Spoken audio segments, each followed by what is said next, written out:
People have powerful feelings about the traffic in Los Angeles.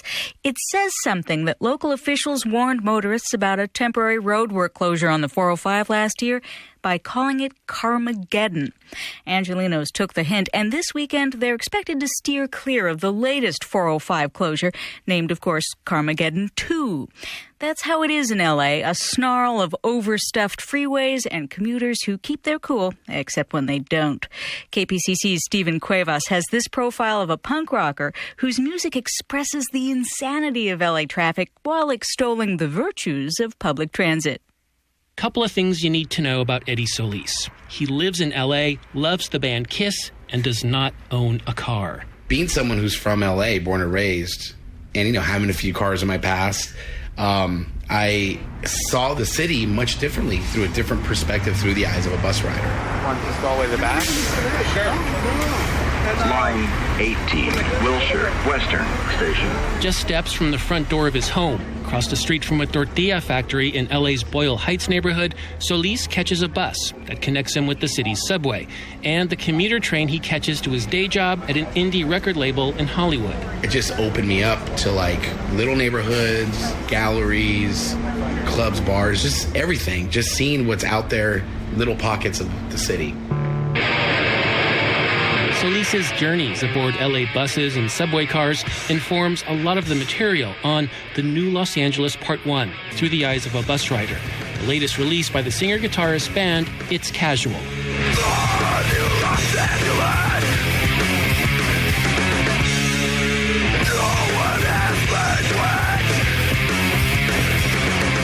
In Solis's vision of a new Los Angeles, people abandon their cars, climb aboard public transit, and rediscover their communities.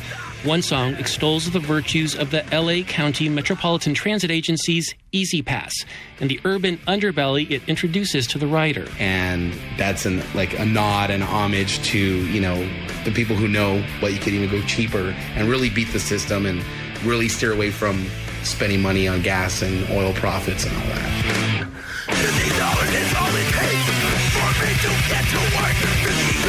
Is all it takes for me to witness racial tension, for me to witness illegal aliens. It's not to paint a negative picture, it's just my perspective of what is seen.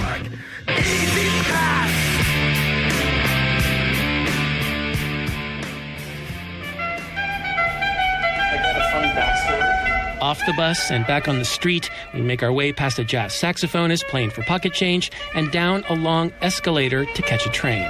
So, where are we now? We're at the Red Line station, the station in downtown LA. And what's our destination? We're going to go downstairs another tier, and about 5 minutes we're going to get on the Red Line going northbound. Okay, let's go. The Metro Red Line snakes from North Hollywood to downtown Los Angeles. It's the train that inspired It's Casual's signature tune and spawned a viral internet video. It was partly filmed late at night on a moving train as it hurtles from station to station. Solis thrashes away on his guitar and barks the lyrics, which celebrate the Red Line and call out the congested freeways that coil around Los Angeles. Este es un tren del Metro Red Line a North Hollywood. The 210, the 605, the freeways are not so nice. The I-5, the 210, the freeways are not so nice. The thread that comes out of the record that ties everyone together is just be alive. Don't be a victim of having a car.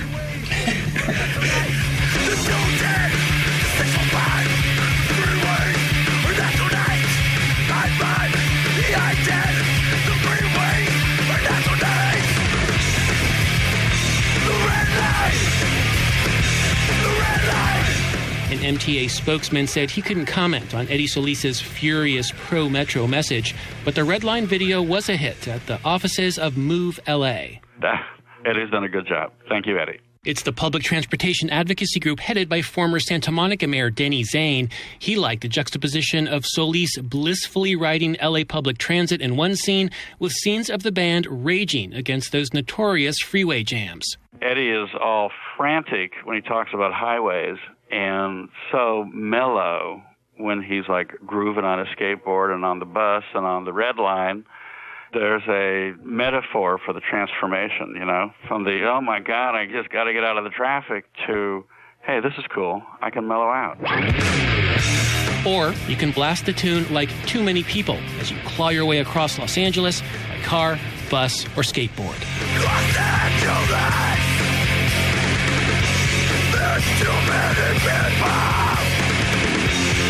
I want them to go away, even though they think they're so free. Too Many People could also be a motto for It's Casual. Over the years, the band whittled itself down to a power duo of Solis and a rotating cast of drummers. So you may think the burly, bearded punk rocker just can't get along with freeways, with people, or his native L.A. Not true. I love it. I love everything about it. I've traveled throughout the U.S. many times, and I could never look forward enough to coming back. The weather, the different cultures, the landscape. I was just like, you know what? Now I know everyone moves to L.A. Solis will bring the love and the volume during a Red Line mini tour next month. It's Casual will play a different venue within walking distance of several Red Line metro stops from Union Station to West Hollywood. For the California Report, I'm Stephen Cuevas.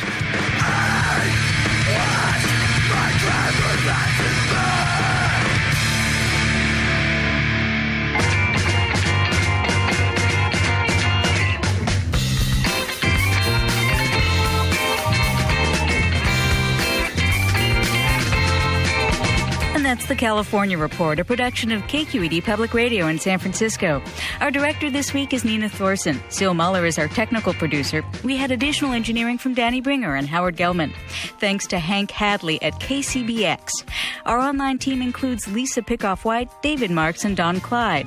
Our interns are Catherine Borgeson and Rachel Johnson. Tyke Hendricks is our elections editor with production help from Tina Lauerberg. We had editing support from Paul Rogers. Victoria Malione is our associate senior producer. Ingrid Becker is our senior producer. The news director is Bruce Kuhn. I'm Rachel Myro. Thanks for listening and have a great weekend.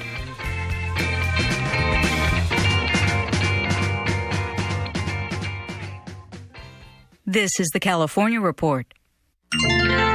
Funds for the California Report are provided by the James Irvine Foundation, expanding opportunity for the people of California and supporting the California Report since its premiere in 1995. And the California Endowment. Health happens in schools at calendow.org. And Chevron, investing in renewables, strengthening communities, and creating jobs. More information at chevron.com. The 210, the 605, the freeways are not so nice. The I-5, the 210, the freeways are not so nice. The 101, the 405, the freeways are not so nice. The I-5, the I-10, the freeways are not so nice. The 210, the 605, the freeways are not so nice. The I-5, the I-10, the freeways are not so nice. The red line, the red line, the red line, the red line, the red line, the red line, the red line, the red line. 10 to 605, the freeways are not so nice. The I-5, the I-10, the freeways are not so nice. The 101, the 405, the freeways are not so nice. The 605, the 101, the 101, the 101, the I-10, the 210, the 605, the 101, the 405, the I-10, the freeways are not so nice. The red line, the red line, the red line, the red line, the red line, the red line, the red line, the red line.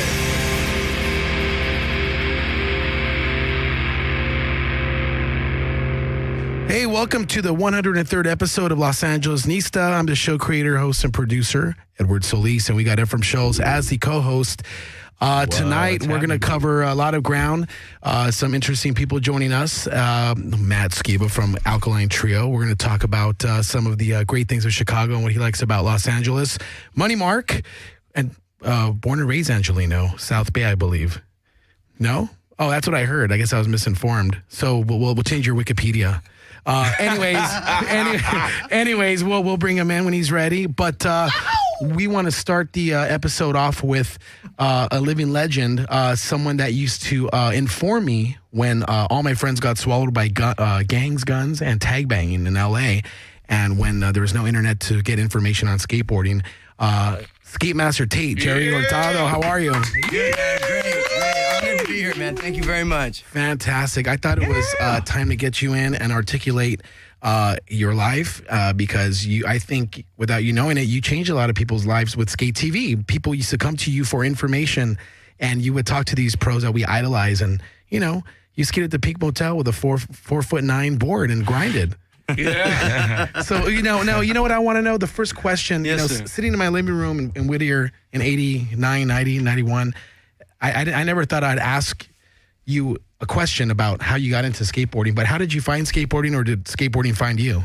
That's a weird one. High school, right? I just had a lot of friends that we were skating the Euclid U. I know Euclid V. I used to skate there. Euclid U. Come on, you can't I call it the V. All right? I know. It is a U. It is a U. V has no transition. You know what? The reason I say that is because... It's true. Right. Well, the reason I say that is because everybody says the V, but come on, we called it the U back in the 70s. Oh, okay. So anyways, we used to skate there before school sometimes, right? Before high school, we'd skate there, and then it got picked up a little bit more to Dad Miller's golf course. There's a place on Magnolia and Lincoln. I shot a picture of that recently. But then we started skating this place in Brea. Now, what year was this? What's the timeline? We're talking Oh, mid-70s, 75, 76. Dang. Wow. So this was, Cadillac. a little before the Dawson era. No, at the same time. It was just a different thing going on. They were doing the pool thing, and somebody might have been doing pools by ours, but we didn't know about it. But that's what skateboarding is. It's like gangster rap. It's regional. There's a style in one region, and that's what comes out of it. That's what makes it so precious. Exactly, I think. Yeah. Well, we liked banks, but we liked going fast. We didn't have the vertical. I mean, there's a couple of spots where the bank would go from a 45 to a 90. But it wasn't all the time. Like Euclid wasn't like that, but Lamson was. Dad Miller's wasn't like that, but Brea was just gnarly. It was fast, 40 miles an hour on banks. So from skateboarding finding you, and you found yourself with jobs at skate parks, let's talk how you got involved with working at Skate City in Whittier. Well, skating so much, right? And then a park opened up. And we used to go to Concrete Wave in Anaheim. Yeah. And that was like 76. Dang. Mid-76, 77, Skatopia opened right by my house. So I went and applied for a job, and I got a job sweeping the dirt out of the runs, right? Mm-hmm. And that was your deal there, right? Right, Now, so I figured I'd do it, Why not skate for free, right? When did you get to the level of like being sponsored and all that stuff? Well, it took a while because I worked up to manager at that park, and then the same people who hired me there hired me at Big O. And then at Big O is where it started rolling. Like the pro contest started coming through there. They put a pool in there, a capsule pool. They had the Gold Cup. They had the Hester Series. They had different events there. And I started like announcing some of them, like being kind of like a MC, right? Mm-hmm. And then I started, after Marina Del Rey opened up is when I really started skating a lot. And Upland too. The bank slalom runs at Upland and Marina were really fast. They were like the Euclid U, but downhill and wider. And it's really cool because it's like, I guess like sidewalk surfing, but on banks, right? And it's cool. It's like Bali Pipeline. When we used to skate Pipeline, it was all the way down the line. And you could close your eyes and go like this, right? Bali's big. So anyways, then I started skating amateur. Olsen took me to a contest that he skated at La Costa. La Costa, okay. And it was a downhill contest for amateur. Yeah. He was doing the pro thing or giant slalom, and I go, man, I'll enter it. I'll do it. So I got third place, man, with a leather jacket. I had a black leather jacket and my That's amazing. People with, like, in the 70s skating with a leather jacket on, right? Right. That's all I had because I didn't want to fall and get hurt, man. I didn't have no pads, so I threw on the leather jacket. Just Wallabies. And Wallaby shoes, right? Right, well, I had Wallabies there weren't like shoes that were made to skate. It was just like you just roll with what you have, right? Leather jack, punk rock star, dude. Leather. Like, hey, where's the camera at? My wife can't see me. Destroy shoes over and over. Puma Clyde. Well, yeah, Puma, the suede Pumas were the stuff. The suede Pumas. Money Mark, busting out the Pumas. Dang, for the win, Money Mark. But anyways, yeah. What the deal was that I started skating after that. Olsen skated. He got whatever, first place, second place, I don't know. But I got third place downhill, first contest I ever entered. And I didn't even know what I was doing. We used to bomb hills, just at night, drinking and partying. But then we started getting to bank slalom, and it just blew up, man. I started skating a lot. And I tried tight slalom, I tried giant slalom, I tried bank slalom. And the pools, I'd always score last or second to last, right? But I always did good in the other ones. So that's how I got sponsored. Ephraim, fun fact, he was a member of Porno for Pyros. Yeah, that's cool. That's cool, right? Amazing. I didn't know that. So how did that come to be? Yeah, what years were you in the band? What years? How about what Let's weeks? talk music now.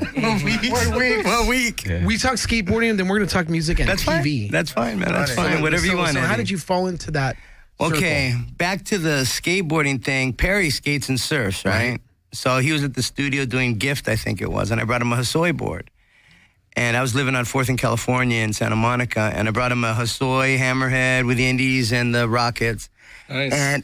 And he goes, hey, what are you doing? And I go, nothing, man, just, DJing around town and stuff. He goes, man, I got this thing coming up. I'll call you. So about 6 months go by, a year maybe, and he goes, hey, you want to DJ Lollapalooza?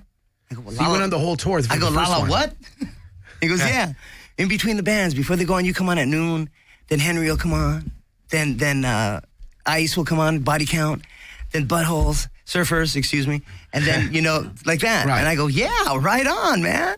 He goes, okay, cool. So then after that, we came back, and he goes, I'm starting this new band. You want to help out? And he goes, yeah. And I go, cool. So Porno for Pyros, we put it together while he was doing his other things. Perkins, Peter DiStefano, and then myself. We just, we just auditioned bass players and worked on music. And Perry would always come by and go, okay, that sounds good. Nah, don't do that. Do this, do that. You see his still creative control, his puppy. Sure. But I played one show and then that was it. Drugs got the better of me.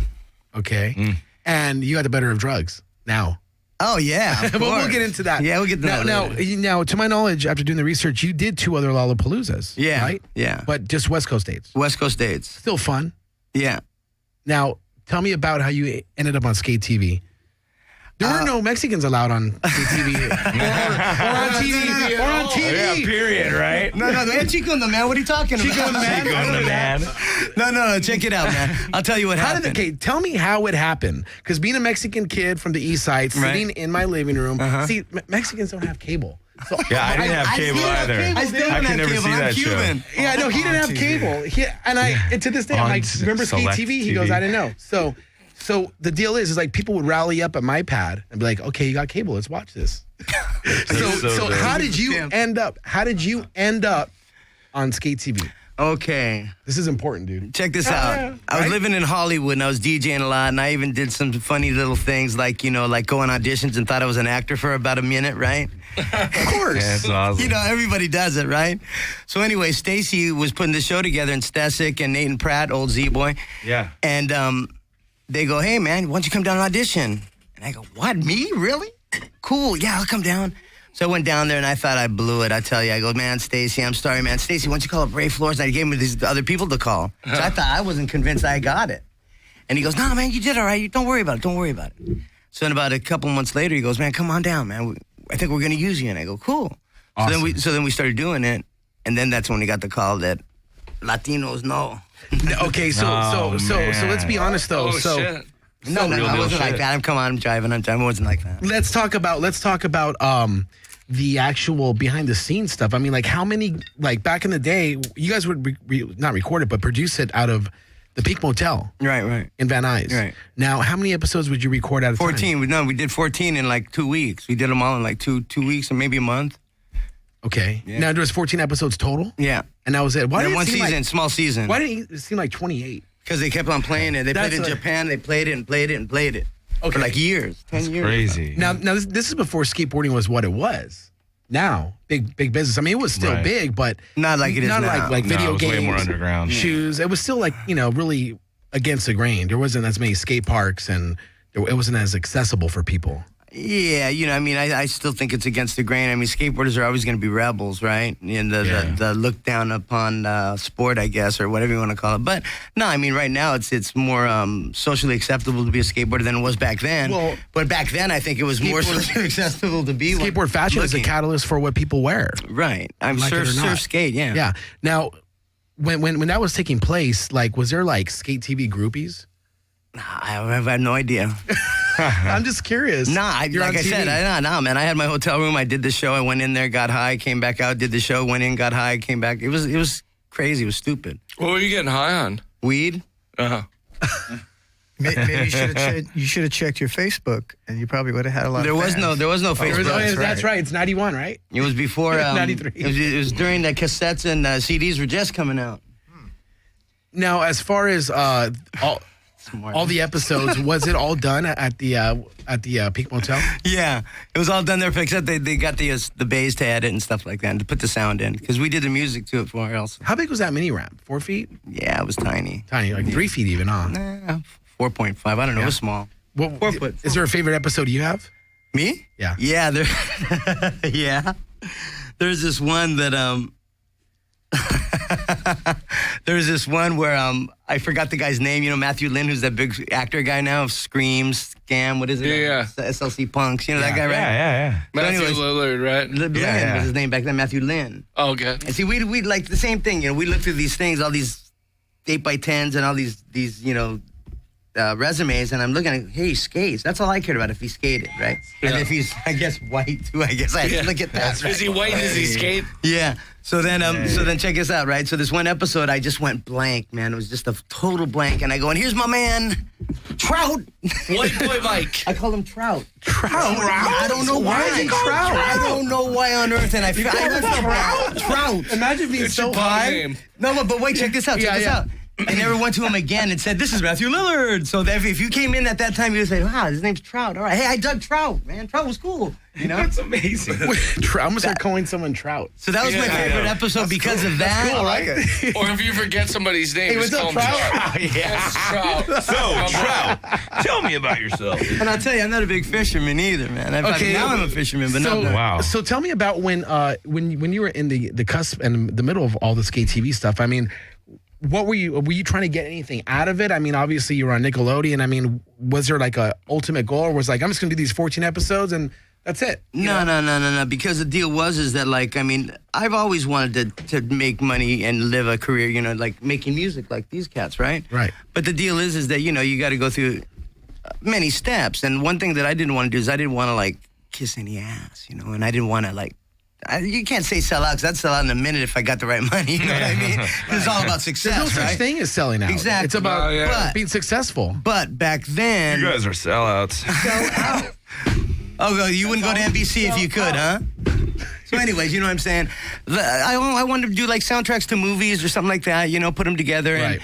Or do scoring for music. But, that's... There's no such thing as selling out. It's about being successful. Exactly. But you know what I'm saying? It's like, it's one of those things that I had to do. Or, whatever, something to do with skateboarding and music, right? So that was cool that I got to do that. I got to put my music in there, and I got to be a host of a sport that I really love, and I still do. That's great. And the kids, man, are awesome. You were in all our living rooms, right? My living room, Chicago. Chicago, Whittier. I was in my living room, and I didn't have to kiss your ass. No, I didn't. So let's talk about music. Listen, one interesting thing about Ski Master Tate is co-host Ephraim Scholes is that host Eddie Felice. He used to have a record deal with Island, and I didn't know that. Crazy. Now, how did that happen? How'd that work? Was it like a production deal, or were you supposed to make a record for somebody? Well, how did that work? You really want to know what happened? Mm-hmm. Thrasher Magazine was putting out these compilations called Skate Rock. The best. Volume 1, Volume 2, Volume 3. I helped them get the band. And you were on a compilation with a group called Old Skull.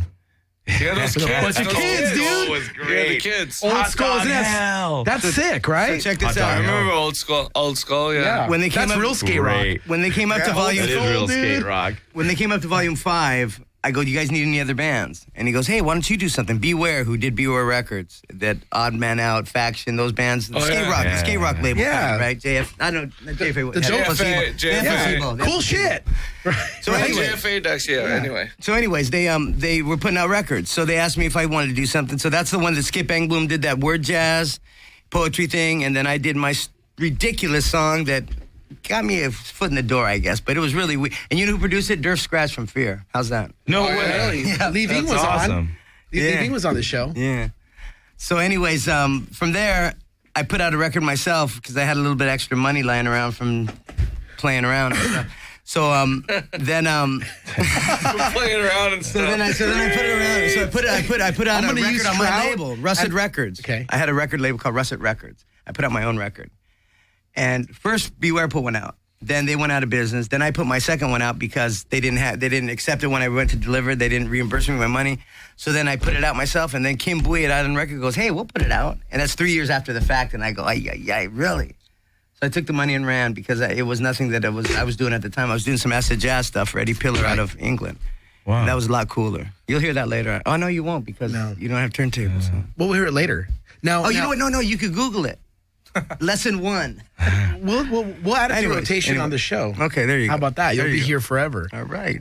So as far as you collaborating on a hip hop level, like making beats and stuff like that. I mean, you've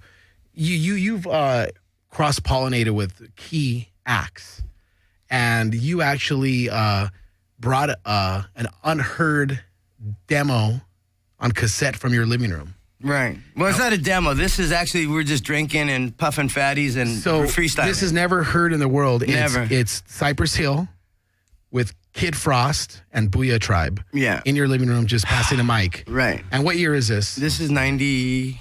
90? 90? 91 maybe. And 90, you're 90, and 90. You're queued up. Let's listen to that right now. Oh, that's amazing. Are we plugged in over there? Mind blowing right now, guys. Yeah. Yeah, so I mean, you got to understand that these guys are blunted before the word blunt was even out, and so you're gonna hear some good stuff and some bad stuff. So just take it with a grain of salt. And we're listening to this on cassette, like a.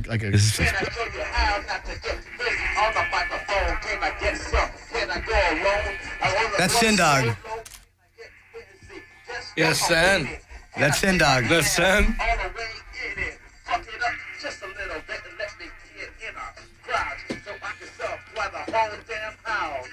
Now we happen to have the whole Booyah tribe, and we know we're taking it live, kid. Frost in the motherfucker, do it for the raza. Man, he'll tell you it's that Uber Tavala. You got my boy so fashion in the house. Your apartment, right? Downtown right now. This is Martel Gardner Street Studios. Oh, can I hear it on here? You ain't heard shit. What? Be real in the corner. So playing all the shit with the voices. How's it going with you? Is it all right? Sound of my man got it going through. No, but you all right with this? This week, kick one. Ralph Members just kicking it. Yo, Indian motherfucker. Gangsta Red. Now, it's a lot of motherfuckers in LA who talk on that gangbang. I'ma fuck you up, shoot you, fuck your wife, stab you in the back, pull your eye out. But them motherfuckers are some busters. And you know what pisses me off? Cause they talk all that shit, make all that money, and don't back their shit up. Get to a concert and leave as soon as possible. For some nigga get rowdy on a motherfucker from Compton. But where I'm from, niggas say Brompton. Cause they ain't about all that shit. Nigga come poppin' that fuck the police bullshit. Where I come from, they stomp your ass and then they haul your ass away. That's what I gotta say about them fucking Hollywood gangsters making motherfucking priority. Give me $100 and I'll make you a gangster look, buying motherfuckers. All you see, man, is some motherfuckers in some boxer short wearing motherfuckers. Instead of boxer shorts, they got Speedos underneath them motherfucking khakis and shit. Biker short wearing motherfucking Dr. Dre. You ain't fooling nobody. Nobody. This is a message from the east side of Los Angeles. You cannot handle this. Fuck the hoorah, fuck the police. This is my piece to you. Now let me tell you something real about the pigs, okay? Now, you heard about the pigs now, you know, like, this pig harassed the neighborhood, yeah, and this pig worked at the station. This pig, he killed the kid, so that motherfucker went on a vacation. This pig, he is the chief. He's got a brother pig, Captain O'Malley. He's got a son that's a pig too. He's collecting payoffs from a dark alley. This pig, he is a narc. If he's a pig or not, we know he could be. This pig, he's a fucking faggot. So everybody, they call him pussy. This fucking pig, he's cool. So in this class, we know he rides all alone. Well, this pig is eating donuts while some motherfuckers out robbing your home. Tell me about some pigs, G. Do you know? I don't think so. All I know, we ain't cook a pig, motherfucker. Take another swig of this Miller, cause you know I'm a posse killer. Yeah. Talk my shit, y'all. This song's called Talk Your Shit. And if you can back your shit up, come with it. All I know, this is Gangsta Red, fool. Fuck Guns N' Roses. Fuck Guns N' Roses, motherfucker. This is goddamn. Fuck your MTV Raps. They play too much New York videos. Cause you know what? Cause you know why, Frost? Red is talking shit, y'all. Frost got something to say, y'all. Here we go. Are we on the subject of fucking motherfuckers? I say fuck Lowrider Magazine for writing all that fucking bullshit about Kid Frost. All they try to do is show tits and ass with some lowriders. You want to see some fucking lowriders? Come to my calle, Vato. I'll show you some fucking East Side lowriders. Yeah. Fuck LA Times for all the bullshit that they be trying to write too about explicit lyrics and all that gangster. We start violence and promote gang warfare. Fuck censorship. And fuck anything else about anybody trying to stop what the fuck some street motherfuckers gotta say.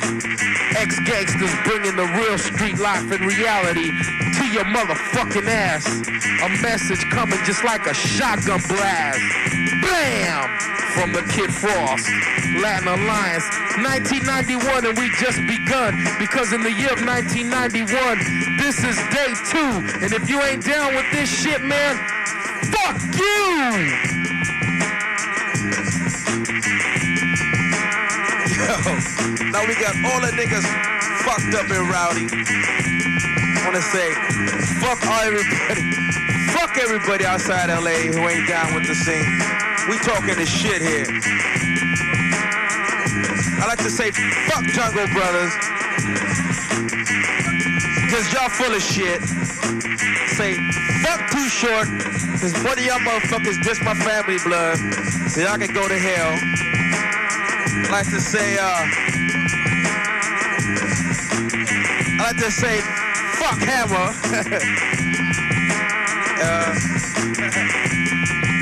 And Vanilla Ice, they can both fuck each other.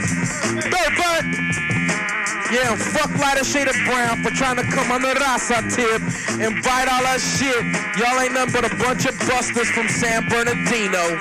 Y'all gonna learn a lesson and stop fessing and take that shit right back to you where your record says Tijuana, motherfucker, cause I don't wanna hear none of that bullshit.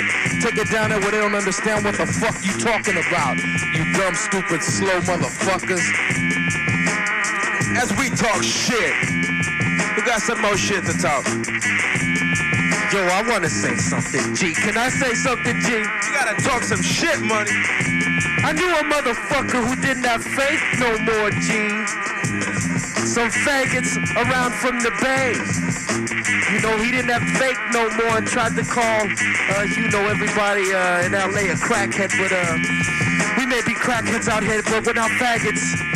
So you faggots can stay by the bay, by the wall where you like to get fucked in the booty, you know what I'm saying? Fuck Fred Sissy, you know what I'm saying, G. Fuck the 49ers, motherfucker. Raiders gonna go like this, y'all. As we talk more shit, Tate got some shit to talk. So y'all bust to start walking. Man, I want to fucking say fuck y'all to anybody who's against smoking booty in the state of California. And any of you motherfuckers who are trying to stop skateboarding in the world. Fuck y'all. Here, sit it. Yo, fuck this and fuck that. Fuck any motherfucker with a happy ass rap. Cause where I come from, niggas ain't happy. We look sad and our hair is all nappy. So don't fuck with me cause I'm crazy.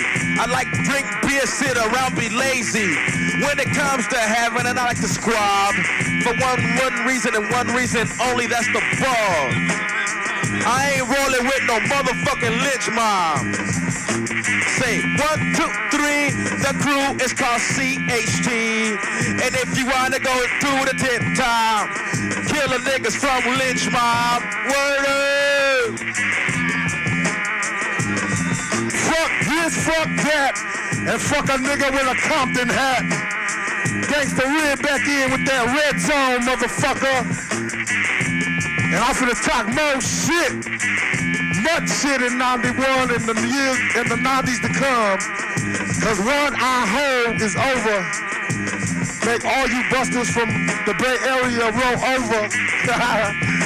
Yeah. Talk more shit. Coming straight from the hill. Fuck this, fuck that, I got to say. Yo, fuck NWA. Some attitude, some gratitude, motherfuckers. They never shot no dudes in no alley, in no project. They don't got no intellect about no street knowledge that I kick. They don't know about killing E-Rickets or no tickets. I go to the county to clear my warrant. You come looking for it. I'll pull out my metal and blast you in your head, yo. You got a hole in your head by a motherfucker that used to wear nothing but red. Cause I'm a fucking B-dog, killing all the E-Rickets they call the B-dog. Know what I'm saying? Motherfucker like me used to BCKing in my Impala. I ain't down with no motherfucking Chavala, but I got Kid Frost. This brother's a Latin. He got his AK in his Jeep, and the motherfucker, he'll come gatting. And as I creep and start to blasting on a stupid motherfucker, talking all that la-la, that they can hang in the streets. This is directed to that motherfucker Eazy-E. How can a motherfucker named Easy go to the pita when he bends over to tie his cinta? A punk will be trying to stick the bone in, get the groin, and the sucker will just moan. And I know when I rock the mic, I get hyped and give you the shit that you like. But if you wanna be a gangster, that's the way you'll die. So to you, I say goodbye. Cause sooner or later, you're gonna fuck around with someone that ain't gonna play your stupid shit. Easy, you ain't tall at all, you're small. You shouldn't talk no shit at all. Stupid motherfucker trying to come on a gang tip, but you just hop, jump, and skip away from the fact, cause your format is weak. So why the fuck do you even speak? Cause the lyrics that you say you can't even write. You give it to DOC, and DOC gets the paper and pen and starts to plan, giving you the shit to think again. Your little one-line tall, smart, no rhyme, motherfucking stupid, fake Hollywood gangster. You'll be exploited as the fate. Oh well, back to tonight's program. We like to say, fucking play. Pepper and salt.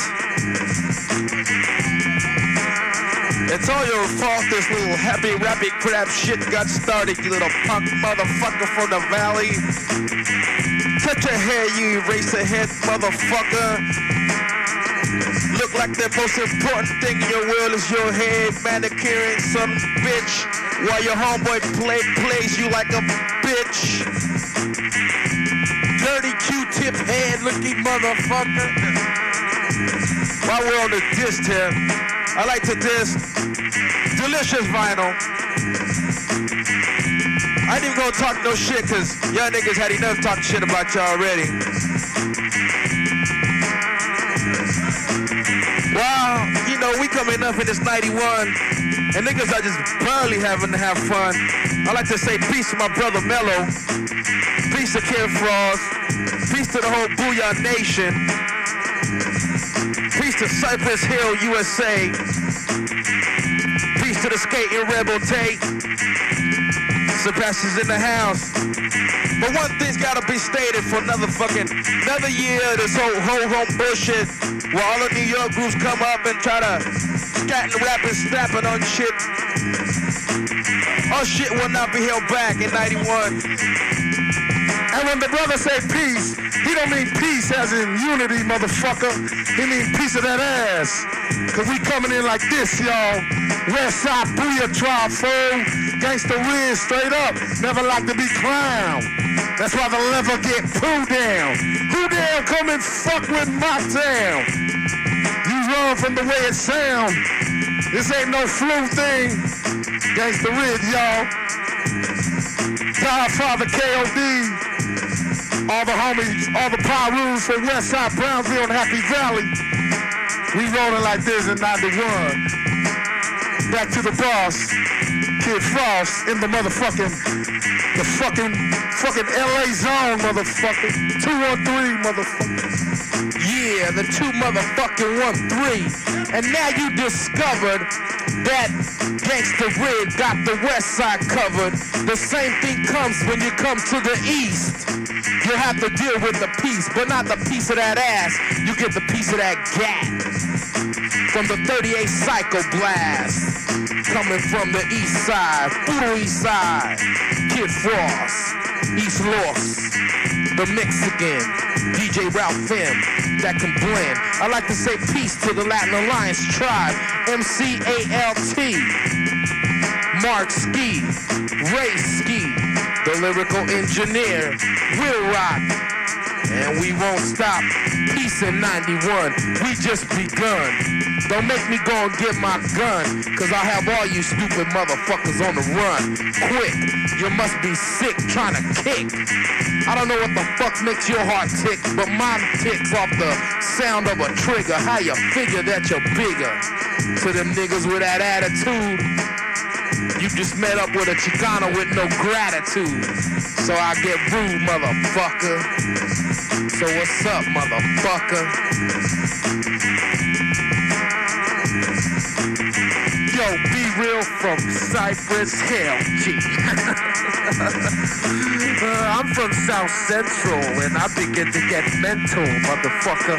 Pull out my motherfucking AK and bust out that rapid fire pedal, you know what I'm saying?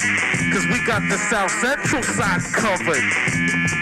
We ain't just talking about no brothers. We talking about all these motherfuckers in this house tonight, G, you know what I'm saying? We talking about all motherfuckers in this house tonight. We got the Booyahs, we got the Alliance, we got the Hill Tribe, we got all that fly shit. Yeah. And we got the big Buddha master here, Tate.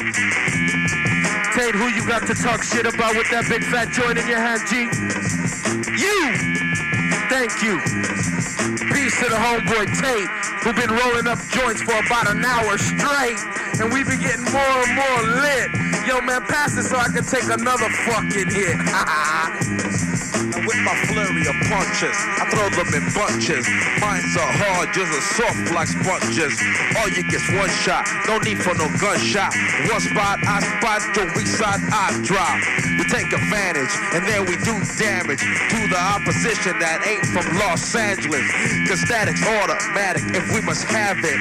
But I suggest you drop your bad habit, cause I'm striking at the target. No, don't depart yet. I got to tell you that I'm from the heart set. The Cypress just might enhance it. You wanna take me out? Go ahead, chance it. You need to be strapped like a... All right. Welcome back to the 103rd episode of Los Angeles Nista. I think it worse. Here we are back with Skate Master Tate. We're going to get into an interview with Matt Skiba of Alkaline Trio and Money Mark. Lots of stuff to talk Can I about. say something? Yeah, tell me something, Ephraim. You blew my mind tonight. Skate Master Tate dropped so much crazy knowledge on us, crazy music, like unheard of. Well, the world has never heard what we debuted tonight. Yeah, I know. It's crazy. 1990. Skate Master Tate, I can't, dude. Thank you. Thank you very much. Now it's on the interwebs. Truly in the... Now it's on the interwebs. Yes, exactly. Interwebs. Truly in the presence of a... I love it, dude. He's like, what are interwebs? I'm telling you, I know nothing about this not the fact that you brought a demo from your living room back in 1990, and it's like Booyah Tribe with Cypress Hill and Kid Frost. But you brought it on a cassette player. Now.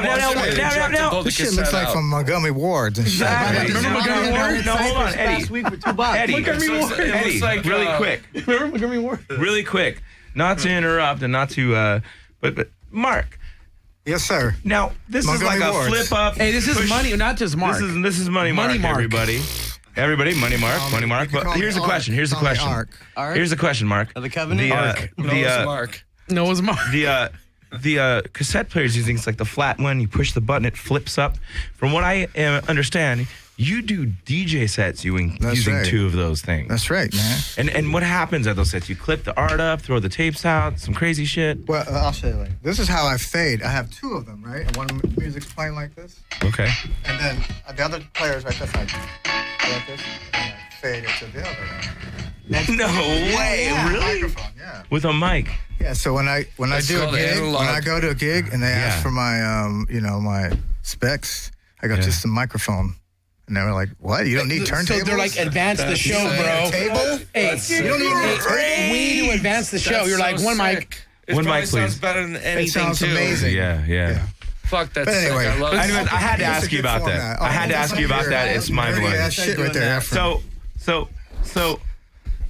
Skate Master Tate. I've known this guy for a long ass time. I want to bring everyone relevant with Skate Master Tate. So listen, we talked about skateboarding. We talked about his show on Nickelodeon. Talked about his music. Talked about his Island Def Jam days. His the essence that he provided for hip hop artists to feed off of. And you're a big record collector. Yeah. How many vinyl LPs do you own? I don't have as many as I used to because I got rid of the junk and kept the best. You got rid of the filler and kept the killer. Yeah. There you go. But I've been anywhere between. You should make bumper stickers. 20 to 40, 50,000 records at one time, and now I'm down to probably 5 to 6 really good thousand records. 5 to 6,000 LPs, you own? Really good, like killer stuff. Yeah. Black Jazz label, Now, some good stuff. Now, where are you at spiritually these days? Man, I'll tell you, I hit a road not too far from here. I'll tell you, literally, Skidrow. right? Yeah, we're downtown. Yeah, and I just, I found I got sick and tired of being sick and tired, And it's not like I hit rock bottom and was broke or nothing, I don't think there's too many. You people have to sell all your records or nothing. No. So never. you weren't really never. Well, you were really living down here. No. But I was hanging out down here, and I had enough, friends that lived here. Me and Bob Forrest used to go over here and watch it. He'd watch out for the dealers while he'd get his free rig, dope or whatever. Then I'd be over here, spending my money without them knowing, because they didn't. The drug life. Yeah. Which is very selfish and very self-centered. And I just couldn't dig it anymore, man. I didn't like it at all. It was very terrible. Yeah. Good for you. And I stopped creating. That was the worst thing because because you're an artist, you need to create. Well, yeah, that too. But I'm telling you, man, it's just like your air, what we breathe. Yeah. And it's just like, I wasn't even happy with myself, man. That's really sad because I'm a happy guy, man. I'm really happy. I wake up every day singing a song, whistling, grooving and stuff. You know what I mean? Hell yeah. But what song did you whistle today? This morning. You really want to know, man? Yeah. Your Love Never Fails, Jesus Culture. Nice. Wow. Nice. Okay, there you go. So I want to thank you for coming on the 103rd episode of Los Angeles Nista. You brought me a gift. It's the Los Angeles from the days of the Pueblo book. Yeah, and that's the year I was born, 1959. Wow. And I'm a big fan of L.A. I know you are. That's why I brought it, man. Yeah, and I appreciate it. And, I'm very excited because my co-host, Ed from Shoals, brought 2 friends with him tonight. All right. Yes, I did. Matt Skidrow from the Alkaline Trio. What's up? What's happening? Yeah. Chicago in the house. But you've been living in L.A. for a while now, man. I've been here roughly 10 years. You lived in the Bay previously. Mark. I lived in the Bay previously. I lived in Oakland for a little bit. I lived in San Francisco for a little bit. But I'm from Chicago originally. Okay. I love Reckless Records, man. Now, Money Mark. Yeah. And where are you from? Where'd you grow up? I'm from Detroit, Michigan. I was born in Detroit, Michigan. You're born in Detroit. It's cold in the Chicago because I was in Arlington Heights for a little while. That's kind of where we were talking about this earlier. I kind of grew up near Arlington Heights. In Arlington Heights, there's a racetrack. They race horses out there. And a lot of Chicago Bears own property out there. It's really, really... I can't believe really the animals buy houses. Fancy place, man. Yeah, it's real fancy out there. A lot of like mega churches and bullshit. And dude, the mega church. Fuck mega that church, shit. you know what I'm Did you get your talking first about? tattoo in Chicago? Oh, mega garbage. You got your first tattoo. I like the mega bus. Wait, you dude. said you got your first tattoo when you were 8? No. I got my first tattoo when I was like 11 or 12. 11? But I gave it to myself and I was on some acid. That's cool. Oh, totally normal. People do worse things. Every 11-year-old I know was on acid. Right? I mean, that's not so bad. They do worse stuff. If you weren't on acid by 11, dude, what were you doing? I've been a professional for a while. Yeah. And you know what? I respect that. And I'm going to go ahead and say that I myself have been professional for some time too. Yeah. We've actually, we've been co-workers, co-professionals. We were co-captains above. Yes, we were co-captains. Death by Stereo Alkaline Trio. Yes. No, yes, we've had a lot times. of cosmic. We have what we call cosmic parties. Okay, let me tell you my about favorite. a cosmic party you okay, guys let me had? tell you right now. My greatest Matt Skiba encounter ever. This is my greatest Matt Skiba encounter ever. I was in Indio, California. No, this Coachella? is no. I'm going to tell you an even better one, Matt. I'm going to tell you an even better one. I'm in Hollywood. Indio's the entertainment I'm in Hollywood. capital of There was website. Because of the festival. I was in Hollywood. You know where the beauty bar is? Next to it, there used to be this Japanese bar next to it that everybody used to hang out at or whatever. So I was there, and I got to the point I was drinking sake but out of the carafe, Oh my God. So That's like drinking out of a I am pitcher, blacked out already. I have no idea what's going on. I wander next door. I walk into a beauty bar, and I can't even see. And you're standing there, and Dan from Alkaline Trio was sitting in a chair, and Dan looks just like homie from Sam I Am. And I was like, but I've known you guys from Sam I Here's Am. the embarrassing thing is we've been friends for years and years and years and years and years and years. And I walk in there, but I'm so destroyed drunk that I walk right up to him and I go, what are you doing here, man? And he's like, hey, what's up? I'm just hanging out. I'm like, hi. Fuck, you know my name. And he's like, what do you mean? I go, I fucking love your band. And then I passed out on him. And then I just passed out, and you guys are just like, what do we do with this guy now? He thinks you're in Sam I Am, so you have to blow him. Totally. I'm leaving. So then I don't remember any of this, and then 6 months later, we're on tour hanging out, and you guys are like, dude, you walked into the bar, and you just passed out on Dan. Passed out on Dan. What's up, Trout? Yeah. That's what we say. What's up, Trout? So, you know what? That's what we have to say about what I'm up to. Well, I got a question for Matt. Listen. That's what I do. Being born and raised LA, like my memories of Chicago before I went there, in the 90s and early 2000s, I was like, you know what? Weird Science, Breakfast Club. Well, yeah, John Hughes, Ferris Bueller, the John Hughes. Arlington Heights and Barrington and all those very rich suburbs were like where they those big houses, filmed, right? Yeah. So like Shermer, Illinois, and Breakfast Club was actually Barrington, and the high school was a school of friends of mine. We were like, I played on a soccer team like in high school, so we played all those schools. That's like kind of where I grew up, a little farther west to where I got a little more blue collar. Right.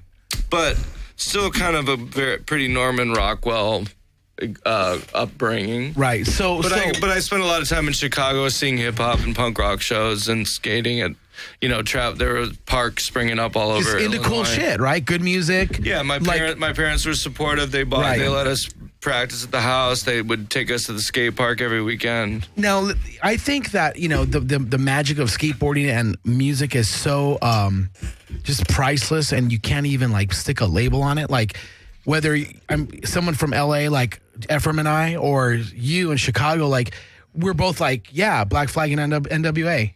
And we skateboarded all day. Like it was all cohesive, all right? Yeah, it was both like a middle finger to everything. Well, yeah, and Absolutely, I was always really an artistic kid, and still am like, as I've gotten older, and not that I have a lot of money, but the little money that I do have, having a Raymond Pettibone and having some like collecting like art that's from huge that to you, era right? is very Genius. much who I am. Right. So.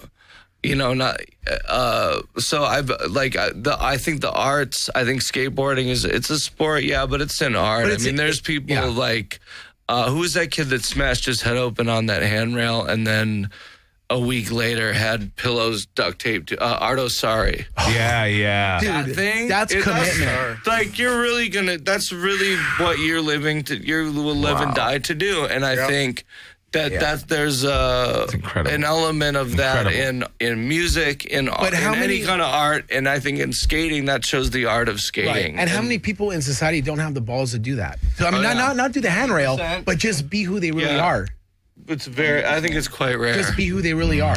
Well, and I think that there's a lot of, there's people that I don't know about. I don't pretend to be better than anybody. Right. I mean, there's a lot of, I think, people are conduits of that kind of energy, and it just kind of charges you in a way where you're like, I have to do this, or I'd rather be dead. Ardo Sari doing that handrail again and just sticking it the first time. But Pettibone giving Black Flag an identity, or like any of the things that we were raised with that were kind of the big fuck you, but had real brains behind it. Well, the way I learned about SST Records in '87 was when I would rent Santa Cruz skate videos. Yeah. And one day, like when I was 13 years old, I would rent. I would rent. Is that sick? Beta. Yeah, Yes. no, Laserdisc, dude. No, I'm just Wow. kidding. No, VHS. I'm talking 87, 88. I'm 12 or 13 years old, and I'm like, I'd get home, and I'd be like, okay, what are we I going to do? wasn't even born yet. No? Dang. How young are you? Oh, dude, I'm 19. You were born in 1995? You're 19, bro, already? Yeah, I'm looking. Already? I was just buying you beer. Oh, wait. I don't look a day over 25, though, huh? 19. Well, I'm 23. When he was born. Dude, you don't look a day over. 2 You don't look. years. I've been buying Ephraim beer for 2 years. Ephraim's 19. I'm 23. Do you know Scooby-Doo? Scooby Doo. Yeah, so there's a whole cohesive, just this huge lineage between, I think, skateboarding and the mindset of it, and people who love bands like Black Flag and NWA, because it was just more about like what the system is feeding us sucks. Right. You know what I mean? And it was it's a big group of people who I will describe how we are, how Mike V described Greg Ginn to me. Like people like Matt, or Mark or you.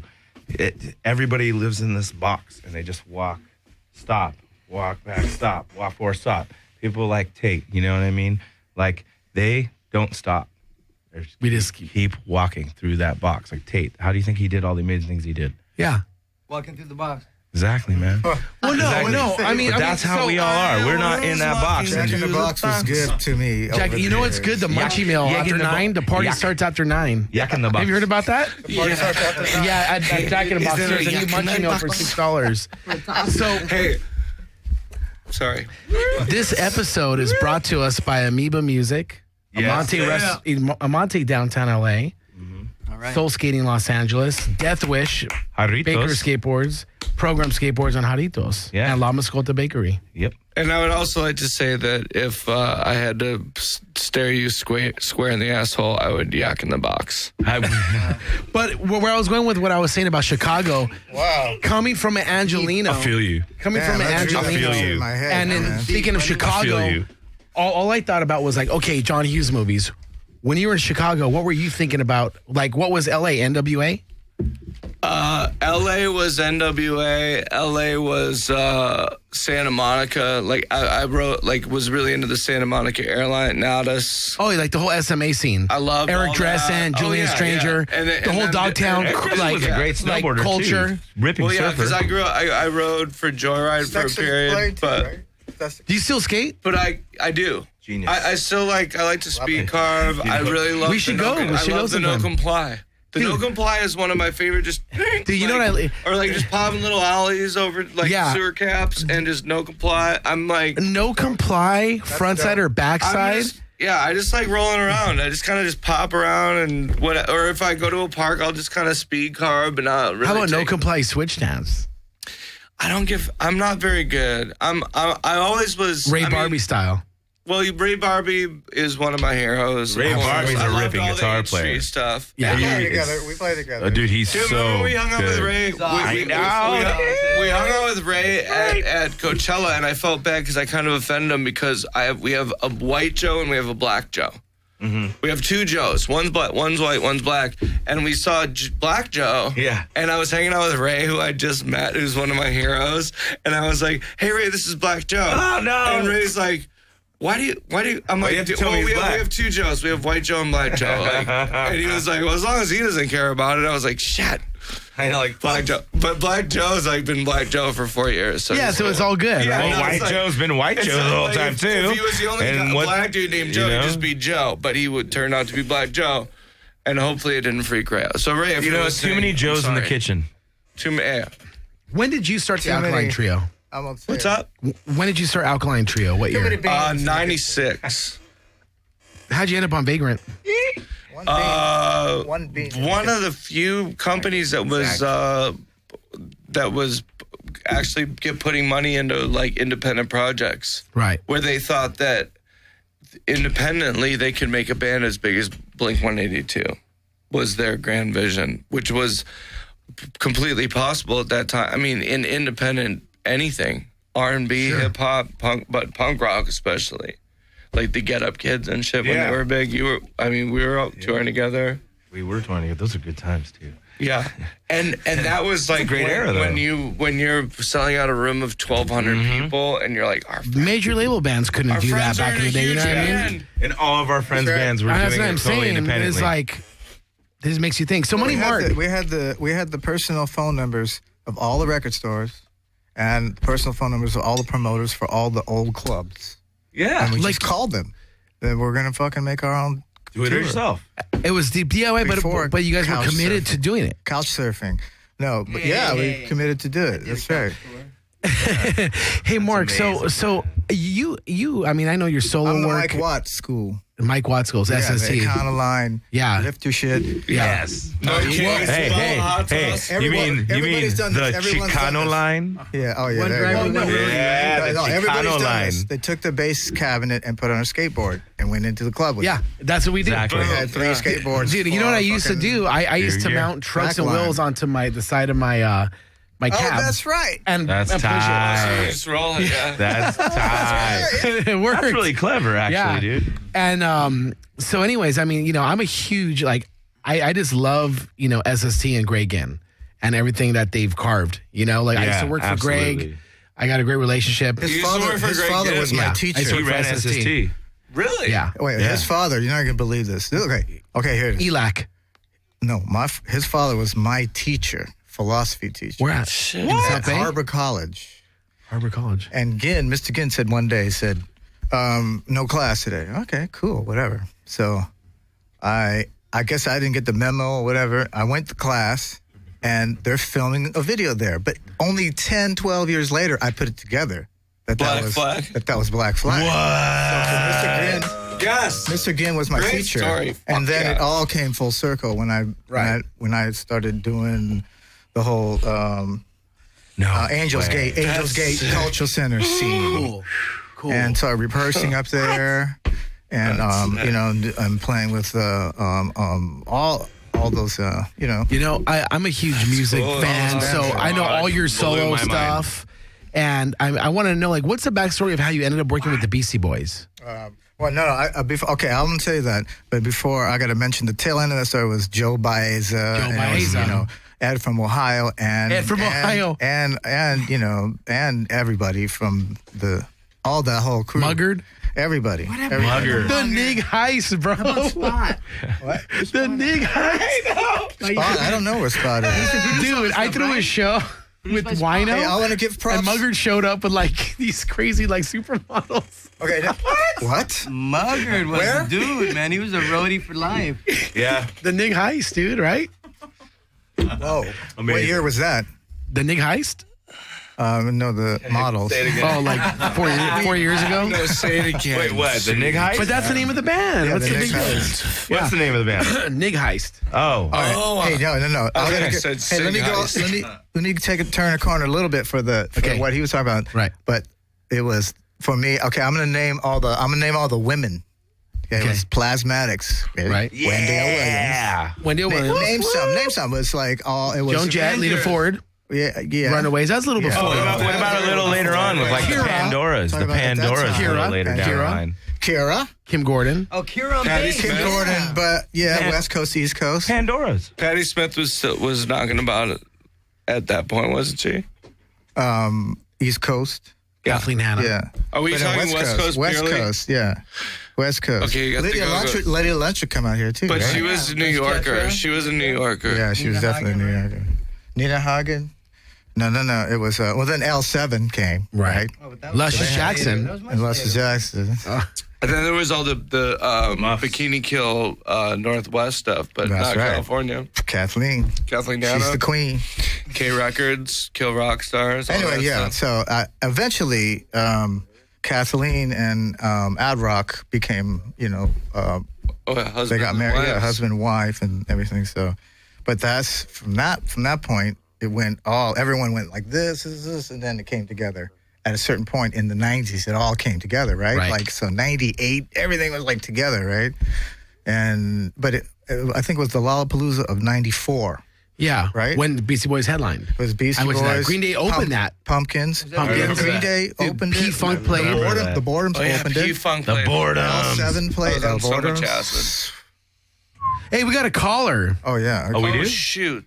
My mom's Caller. You're on the line. Is there a real caller? Take the money, Mark. Long time listener, first time caller.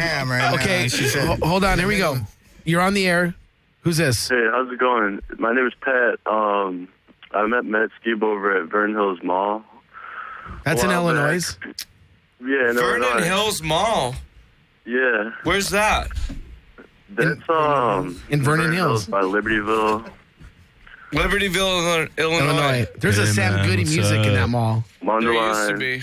But yeah, I played bass guitar. There used to be. We met there.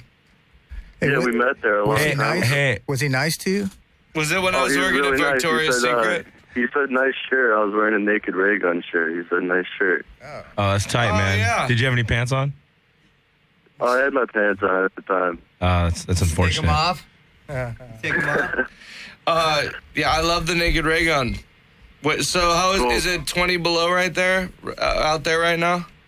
Yeah, well, it's about 3 degrees. Oh, that's off. Fucking Dude, sucks. that's like the planet That's awful. of. That's like the planet of Hoth. That's the planet of... Are there tauntauns in your backyard and wampas?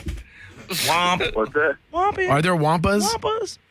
I don't know. I saw a bunny today. It freaked me out. You should cut them open and climb inside them for warmth. Like Han Solo, dude. Yeah, I know. No, you can't. You can't. I'm gonna start a radio show called Han Solo with a lightsaber. So, But this guy's probably spending money on this. What do you do for a living? I know, it's great. That's right. Hold on, wait. What do you do for a living? No, I just quit my job actually as a dishwasher. But I play. Were you bass straight up like, guitar. take this job and shove it? He used to work as a dishwasher. Yeah, well, I just realized that Dan Adriano was on this Ben Weasel album, so that was kind of interesting to me. But I play bass guitar anyways, and yeah, I just heard you guys talking about skateboarding and like why, so I called in. Yeah, did you have a skateboard on your bass cabinet? Oh, dude, we always throw our boards behind our cabs. We do. When we get on stage, we throw our boards behind our cabs and rock, and then fucking skate out of there. That's tight. But thanks for calling in, brother. Thanks for listening. All right. Get the number from. All right, that's tight. Stay heavy, Holmes. Later.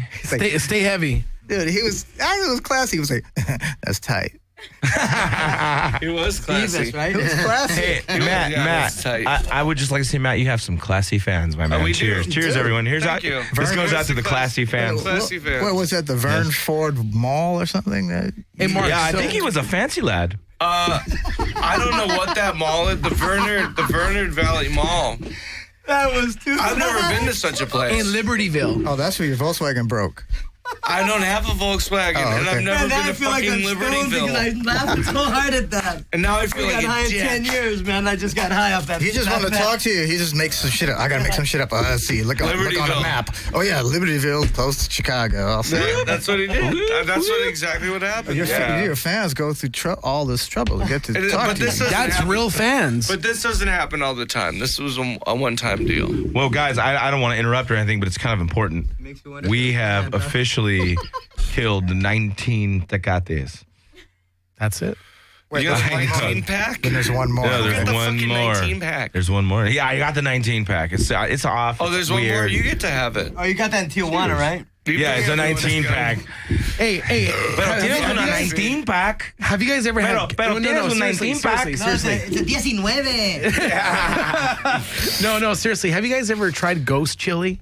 What is the that? hottest chili in Ghost the fucking chili. world. South The hottest Carolina? chili in the land. And South it will, Carolina? it will destroy you. You got to sign a waiver? Is that the one that's $1 million on the scale? Yeah. Yeah, that's it's hot. You need like on a burrito, you just need like a drop. Ghost chili. Yeah. Hey, guess And what? it's the sauce. Like if you It's get real in a fight- chili. He just In a brought it bottle. up, and I already got just heartburn. squirt some ghost chili at him, at your opponent. People down. break out in I'm fucking. like I'm gonna hurting get right ghost now. chili Like spray. Old guy, bubble guts. Ghost chili spray, yeah. Bubble guts. Dude, ghost Bubble chili guts. spray. Bubble guts. Post chili Antiperspirant, ghost spray, antiperspirant. Mark, so anti-rape spray. when did you start playing music? When I hate was, that. okay, serious question. Yeah, When I seriously. started playing, I was thinking about music a long time for like when I was really first young? born. But when I was first born, I was just like a blob, so I couldn't but like I was thinking the whole time. I'm like the whole time I'm little, right? Yeah. I'm like this, and I'm thinking I want to be Mingus tomorrow. I want to be like a Charles? like, no, but as soon as I got old enough, I played piano because there was a piano in the house. Great. There wasn't a guitar, Piano. but the guitar what I came did. later. The guitar came later. Once you learn piano, you can play anything, man. So like, I mean, how old were you? I was very young, and one of my earliest influences was John Cage.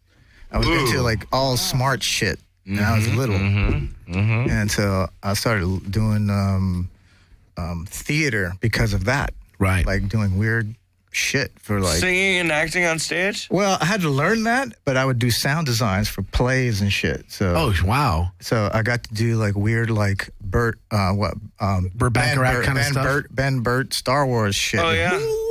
That's cool, man. So I started That's learning awesome. that before I even cool. formally learned. Right. So you have a lot of like like you had a vision of yourself. Well, you're not a vision, but you would visualize yourself doing it, then pulling it off, like creating these productions. Yeah, I kind of like I would have little shows just on my own in my bedroom. So rad. Your little dolls. I'd just make a show. And my mom would go, "Oh, it's dinner time." Who's your audience? Stuffed animals. Eddie, Were they stuffed animals or friends? You're gonna have to indulge me here Friends, really quick. I would do the same thing. You're gonna have to indulge me. I want to jump forward in time a little bit because I want to gotcha. ask you about something. Get to the juicy shit. Yes, man. I want to ask you about because I thought this was the coolest concept, and I want to ask you how you came up with this. I was talking to Camilo Lara from Mexican Institute of Sound. Right. Wow. And he told me that you and you yourself did an installation together in DF, Mexico Right. City. That's right. And you guys, it was like this pile of speakers, and each speaker was telling a lie. And the theory was that if enough lies were told, they would cancel each other out, and that's how you find the truth. This is how Camilo explained it to me. Wow, there you go. And so I needed to ask you about that, man, because that's a pretty heavy trip. I didn't read that in the thing. I want to know what you read into it, because that's a crazy we idea. just made this thing together, and I said, "You write whatever you want on the card." I didn't even look at it, but we did this Really? other sculpture as from some '80s, the the faces of like 80s all-in-one radios, 2 cassettes. Oh, yeah. And it had a radio, and it would light up like this crazy shit, right? We'd made a whole wall of that. That was cool. Amazing. And then, I haven't. And then let's see. Last thing we did together was we've been recording on and on, but I have to finish some recordings that we have already started. But I don't know. I can't wait to hear it. I didn't know you knew him. Camilo's great. I mean, Mexican Institute of Sound is genius. I love it. Mexican Institute of Sound, but it's a little confusing. You say MIS. Yeah. And then you go EMS. Exactly. EMS. EMS, that's that Swedish band from 1974. Well, what about EMF from the 90s? EMS. Yeah. Remember EMF? The electronic band? Yeah. Dude. Who was that? EMF? You're unbelievable. That's it. There was someone into that kind of music in my hood, and I said, and they're like, I'm not going to wear this shirt because that's a gang called El Monte Flores. And they couldn't even wear it. They couldn't even wear the band shirt. I was like, dude, at least you know your fucking gang territory. That's hard. And they're all into like electronic stuff back at then. Yeah, there you know. go. And I was like, well, yeah. I'm like, but at least you know, like, not to wear that in like this neighborhood. That's right. At least you know to fuck off with that. I know, right? What else? Say something else bad. Yeah, say some more bad shit. I like that tape, man. It was like, That's you sick. motherfuckers, I'm on Skidrow. Cypress Hill. Hollywood. That was shit right there. Okay, so let's. You know what the shit is that I'm gonna have breakfast waiting for me when I get home. So dope. That's The bed's what's gonna be warm. breakfast for dinner. How's that? So let's I'm gonna round it up really That's quick. my wife. Matt, what are you doing right now, and what's coming up? I'm looking at your beautiful face. Well, thank you, sculpted by the gods. Are you gonna kiss them Sculpted and by take our a cab Lord to your and house Savior, and kiss brother? some more? Yeah, but it's possible. It's possible. It's possible. We might. Hey, you guys are in love. I think I know. We might. We might. I'm not gonna. I mean, You know, I may or may we not still have have. tweeting to do, so we don't want to ruin the tweets. I may or may not have If we want to tweeted tweet with about Matt. it later, then people already know it's coming. If we you say guys- we're There's been gonna- some alleged tweets. You're going to go finish So, recording that yes, love jam. maybe you might earlier. We are. Yeah, Matt. I'm pregnant. You know what Matt has coming up? Slow jams are coming My back. name's Ephraim. I'm Slow pregnant. jams. With a butt baby. Oh, but baby. Okay, so here's what Matt has coming up. Me and Matt. Better you than me. Me and Matt came up with an idea for a new band together. Mm-hmm. We're going to be called the Underwear Changeover, and we're only going to play during the changeover between bands in our this underwear. was up for alone times. This was huge. not for the air. Oh, that was for a long time. Sorry, man. I didn't mean to let that cat out of the bag. Oh, no. Anyways, but what are you working on right now? What do you have You coming didn't up? mean to let that shat out of the bag? Yes. No, I'm working Can't you on. smell it? I actually, and I won't bore you with the details, but I did. I've been off the grid. I've been kind of off the Twitter grid. I don't really care about People Instagram. suck, right? It's just like I really reached my limit with it. It's like avocados are so bright. Hey, man, they reached their limit with you, too. Just kidding. But it's really all kind of like I've really enjoyed leaving my phone at home, leaving my computer closed. But the only reason I've been using my computer to write a screenplay that I just finished a couple nights ago. I wrote a screenplay.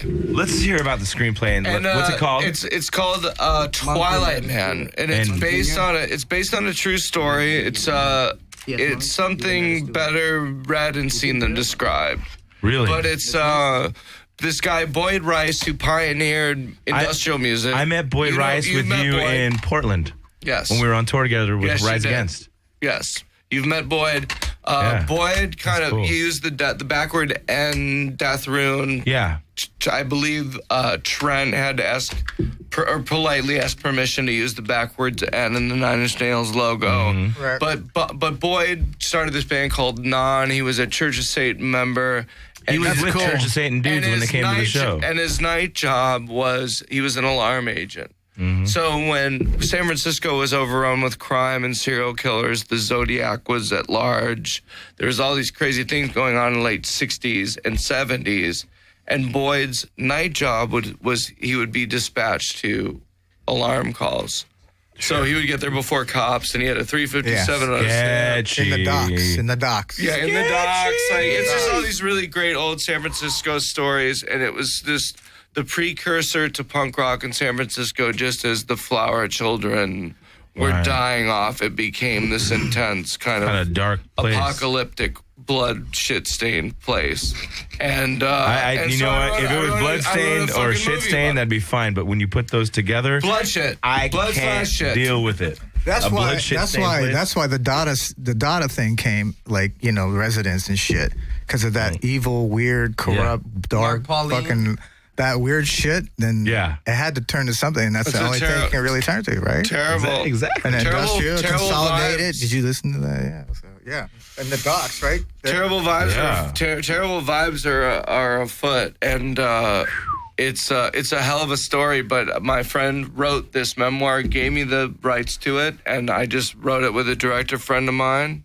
So it's called Terrible Vibes Are Afoot, Good Vibes Are a Hand? It's called Twilight Man. And Twilight Man. People have had a real good time, like saying, "Oh, is it about like Edward and like some vampires and shit?" Team Edward. And I'm like, there's this and there's that.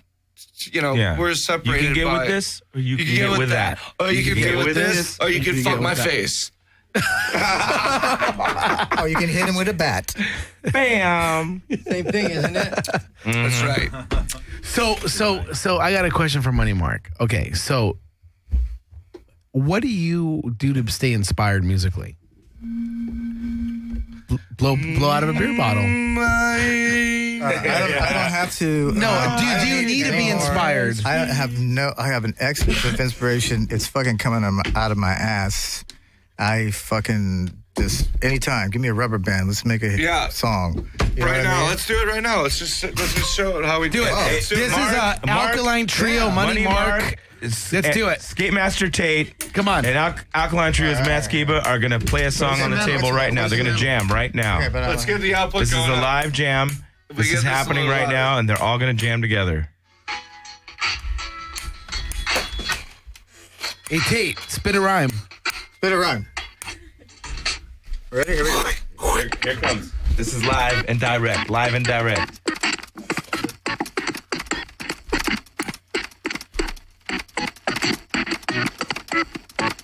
Los Angeles Nisa exclusive. Alkaline Trio, Money Mark, Skate Master Tate.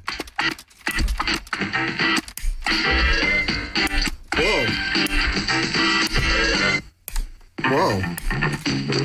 Damn, what is that? It's my track, dude. That's the track that I made for my girlfriend. Motherfuckers on the west side. You don't know shit in Skidrow. Motherfuckers downtown. Little Tokyo, bitch. Money Mark live and direct. Skate Master Tate.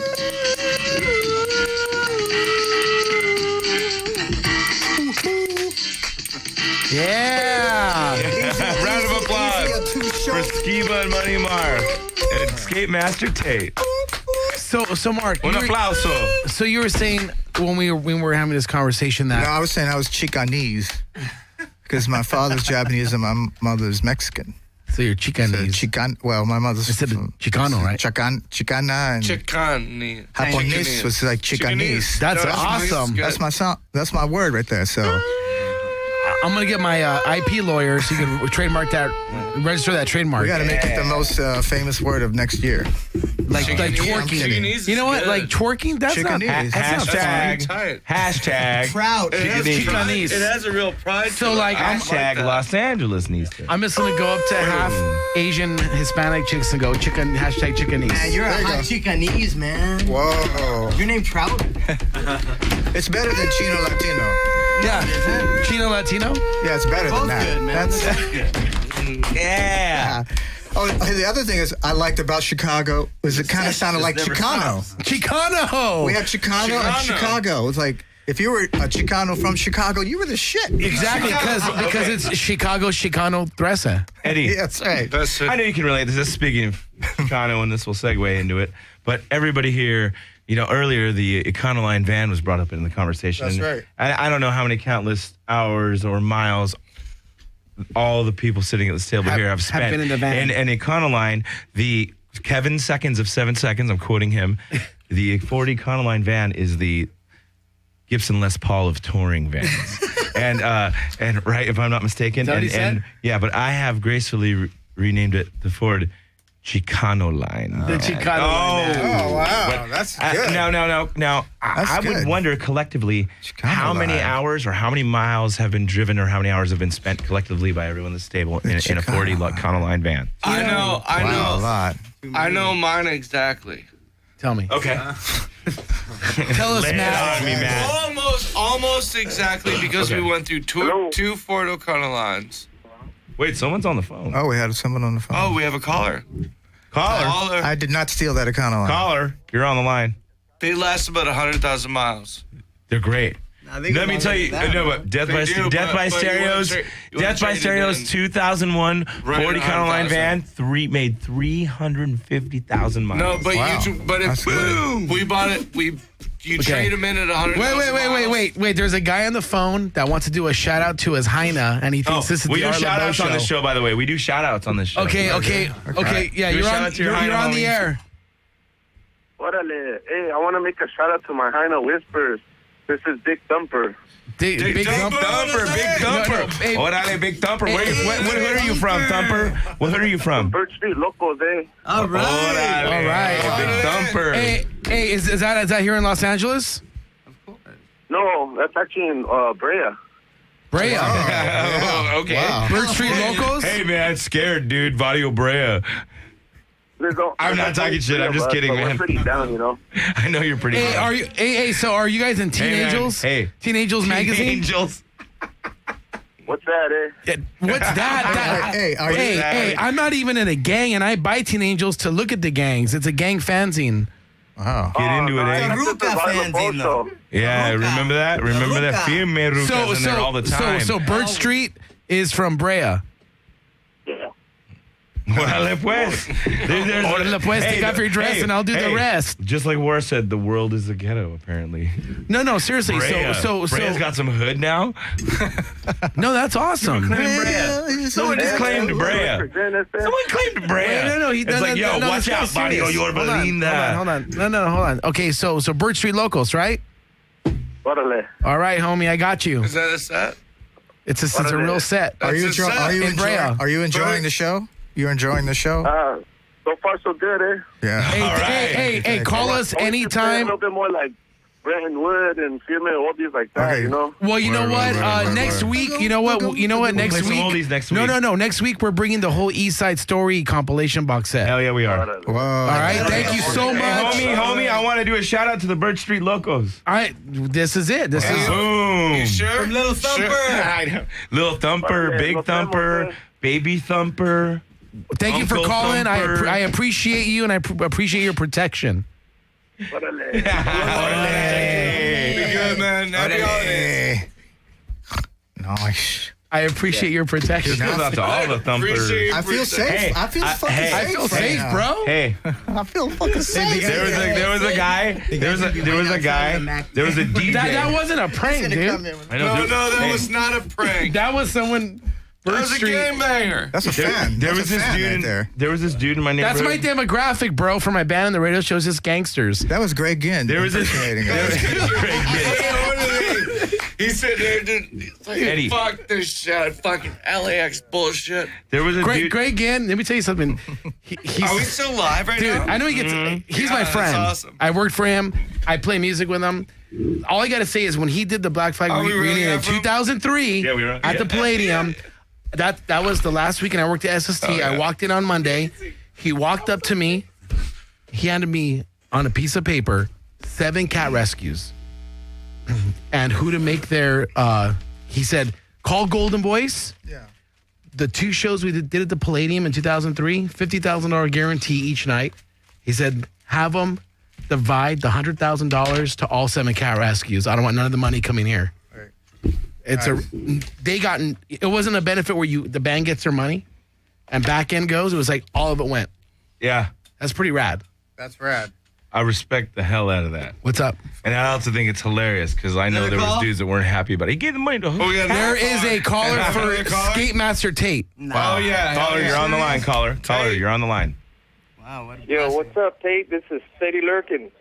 You know who this is, right? These are my boys from Visalia. Oh, Visalia, dang. Don't bag on these guys, or else I'll come down here and jack you right out. I'm not bagging on these guys ever. I got mad respect for Visalia. Your 19-year-old for a moment, my dad worked at a swap meet out there. Nah, no swap meets anymore. It's all gangbanging. Yeah. But there was a swap meet there back in the day. Right on, man. I just want to make sure to give props to my boy out there, man. Good job playing that music and, just laying down some cool tracks. Skate Master Tate's the real deal, man. We all respect Jerry. Thank you so much. This guy right here is awesome. This guy right here, good friend, man.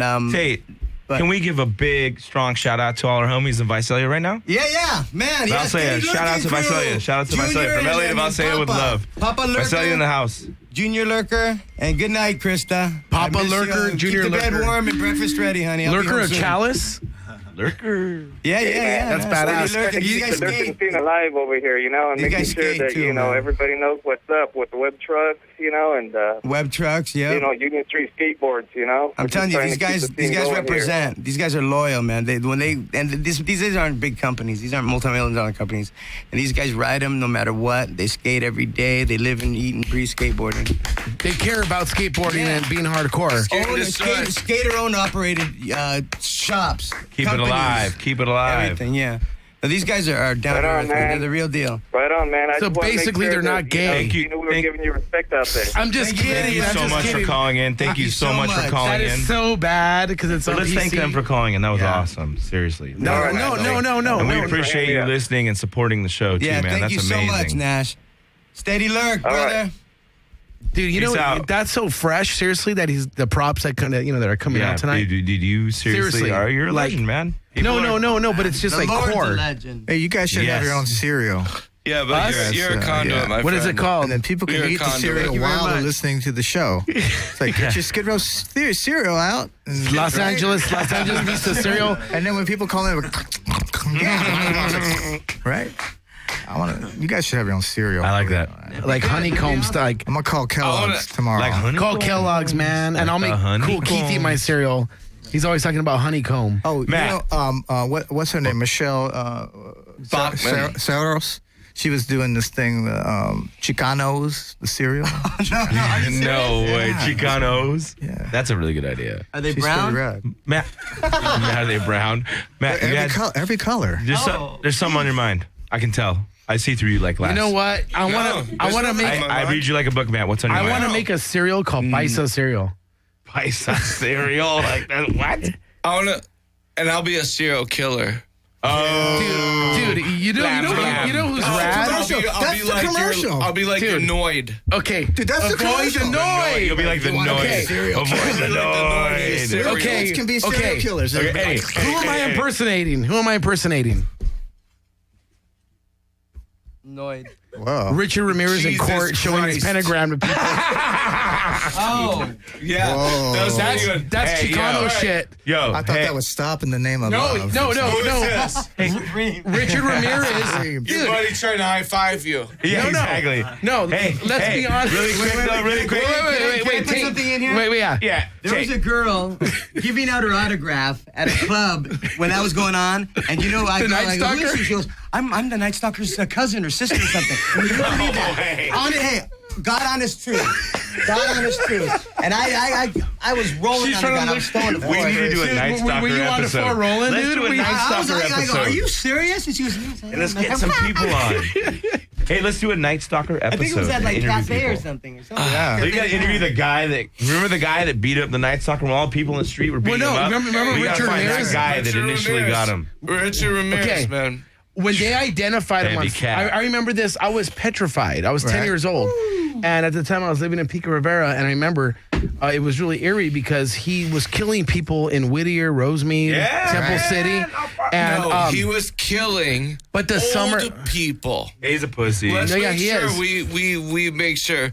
He was raping old women. Yeah, he's an animal. People. Just before that was a time in Los Angeles where you could keep your door unlocked. It was, right? Just before that. You know what happened? That was what changed. Yeah. That was the pivot. You know what happened? Lock your doors, put up fucking bars and shit. He was I remember old women, dude. I remember I was a kid and my dad, the Night Stalker thing came on the news and everybody was scared. It was sensationalized. my dad comes in my room and he had a drill and he goes, I'm gonna and then drill he your brains out puts so this you thing don't into the hole. So my window's just like, you could open my window, but I couldn't get it like past 5 inches. He's like, no one's gonna get in here, Mijo. No one's gonna get in here, Mijo. Don't be scared. No one's gonna get in here, Mijo. Don't worry. Yeah, don't be scared. Don't worry, Mijo. I was scared of the Night Stalker. I was on the news. I was like, And then you pull up all it was so scary. Like you pull up the sheets and just look around at night. You know, that's how scary it was. Neighborhood Doug's got him. No, that's what I'm saying. Like banger kids. check it out. No. We need to find the kid that got him. They identified him. They identified Richard Ramirez. Hey, the Night write us on Stalker. Facebook if you want to. If you support us having a Night Stalker episode, write us on our Facebook. Well, no, he's dead. Please. He used to Let's just levitate. do it right now. He used to levitate in his jail cell. All right. He draws from dark forces. Nah, he really don't does. He draws from Yeah. Hey, let me tell you something really quick. I do know a true though. Sean Penn, when he knocked out a paparazzi, years ago, he got locked up for like a month or something, Right, and he or saw maybe 6 months or something. But Sean Penn was locked up in protective custody, as was Richard Ramirez, 'cause people wanted to and kill him. And they were cellmates at San Quentin. Like they sat right next to each other, and they would sit back to What's back. up, Richie? And like I think Sean Penn is I can't speak for anyone, but I'm kind of pretty sure he's in recovery and kind of a man of faith, Open spiritually. Well, yeah, I mean, like regardless of whatever, like I think the guy's been through a lot of stuff, and like he's a spiritual dude, and obviously like a strong guy, right? And he fucked up and fucked this camera guy up, but he gets locked up next to Richard Ramirez, and they take a liking to each other, and they stay in touch. And I've seen letters between the two of them. That's gnarly. Where it's like Sean Penn saying like, I hope you find your way, like you find the right path, and it's like Richard Ramirez. What? Like Richard Ramirez saying That's crazy. you're a great guy. Hail Satan, fuck those pigs. Not like it's fucking wild. I had a trippy Richard Ramirez experience. You like that? I had a trippy Richard Ramirez experience. Tell me. My buddy Dave Leon, he's like an art collector, business mogul dude, and he was like entrepreneur, yeah. And he took me with him. He's all, I'm gonna go buy some paintings. You want to check it out? And I'm all, yeah. So I roll with him to buy these paintings somewhere in Los Feliz, right? We walk into this Los Feliz, Holmes. And like, happy or what? Los Feliz. Yeah.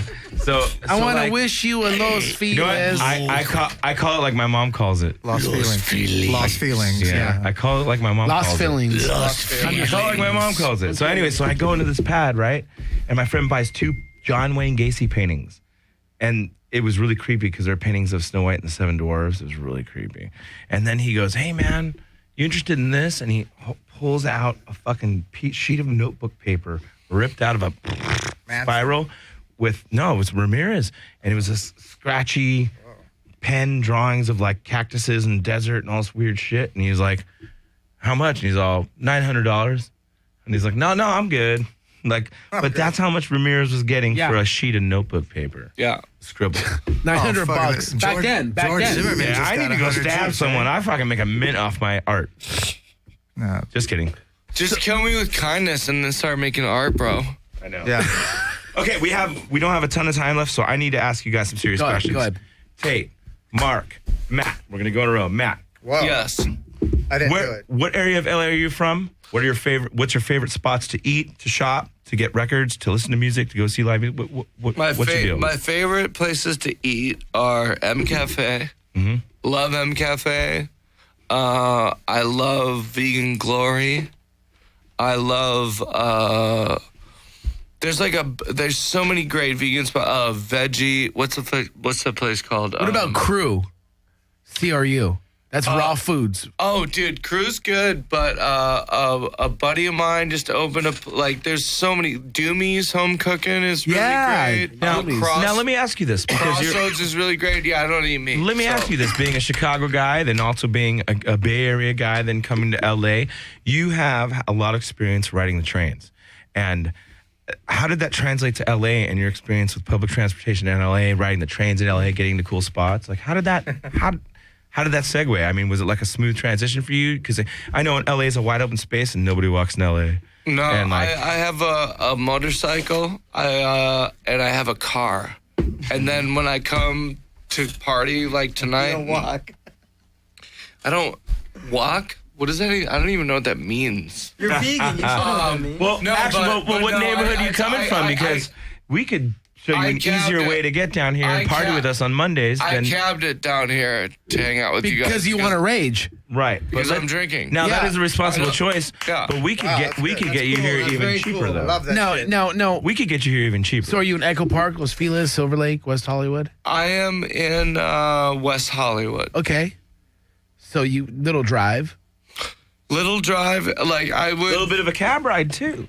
I mean, it depends on. I come down here sometimes. Like the gun range is not far from here. Yeah. LA Gun Club, right? The LA Gun Club is not far from here. I come down here shooting quite a bit. In which case, I'm not drinking, so I ride my motorcycle and have the guns in a backpack.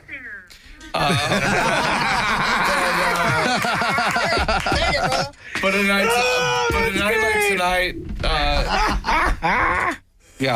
like tonight, I took a cab.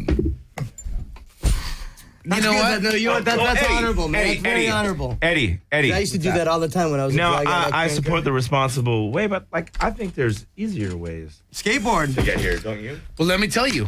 You could take a cab to Hollywood and Highland.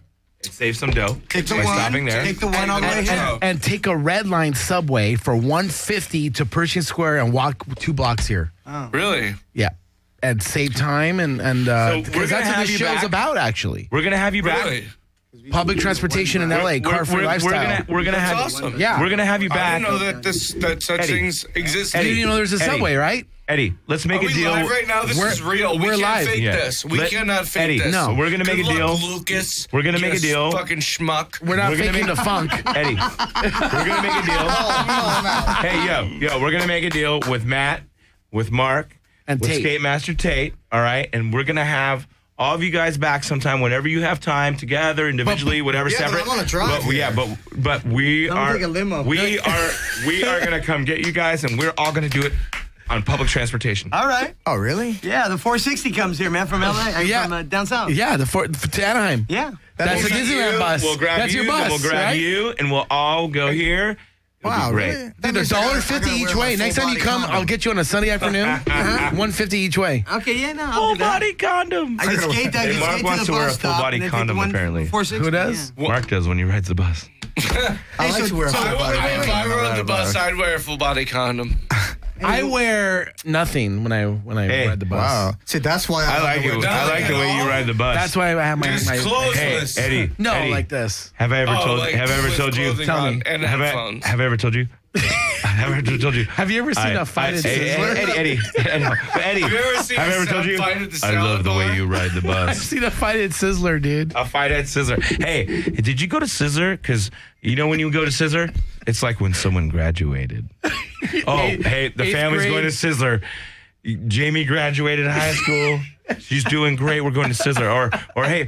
Or hey, Memo finished high school finally. Hey, he got his GED. We're going to Sizzler. Hey, homie. Hey, Dio Memo got a job at Target, home. What are they? We're going to Sizzler. We're going to Sizzler, homie. We're going to Sizzler. You got a job at Target. Hey, I can get the that food. At the I can get salad bar, this. right? Yeah, It Yeah, looks shrimp and perfect. steak. Okay, listen. We're going to take a quick music break. Oh, you ready? What are we going to listen to? What are we going to listen to? Dude, we This just had a song I wrote sticker for my toss wife. right now. What are we gonna listen to? Sticker toss. Oh, look at this. Skate Rock stickers. Skate is That's tough. good. Dude, Tate is We got some Tate. You got the tunes? You got the tunes? Listen, Tate, what are we listening to? We're listening More to freestyle. No. Oh, you want more freestyle? No, what are we listening to, You Tate? listen to a track I did in my living room. You're going to appreciate this. Ping-ponging 2 cassettes with my sampler. Dope. No I like way. A lot of fun. I like that. Yeah. You guys ready? Hey, you're getting some Oh, exclusive I hear Skate some. Master Tate OG fucking tunes No, he's right got here. he's got the wire now. SkidrowStudios.com. But now Thanks it's a for little checking too in. loud. We're getting a little bit of a buzz and a hum here, there you Eddie. go, there you go. Eddie. Sure? Eddie. Some buzz. Is it the? We're getting a little bit of a hum here. Yo, so Wow. we're getting a little bit of a buzz. Mark. Tell us about the buzz, Mark. I don't know what to say. Everybody listening, but thanks you for know tuning in to I'm SkidrowStudios.com. We're here every Monday night. Mark's here buzzing. We always have interesting guests all the time. Next week in the studio, we're going to have Ali and Dan from Zebrahead are going to be in the studio next week. Same time. It's going to be a good one. Same time. same place. That's smart, right there. All right, everybody, tune on in next week. Check it out. Here's the exclusive. Oh, that's it? Oh, we're saying goodbye? Oh, my God.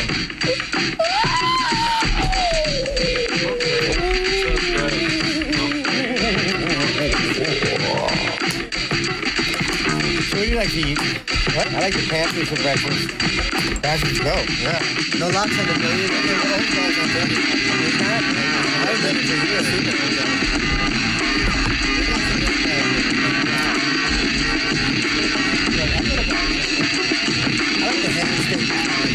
On the airwaves. On the airwaves. That's sick.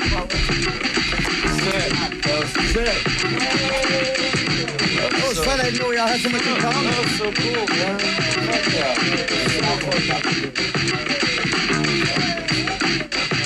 Oh, dude, yeah. That was my drink right there, buddy. Tequila. I loved it. I don't think I ever met I think it's not that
Bring him over. Yeah.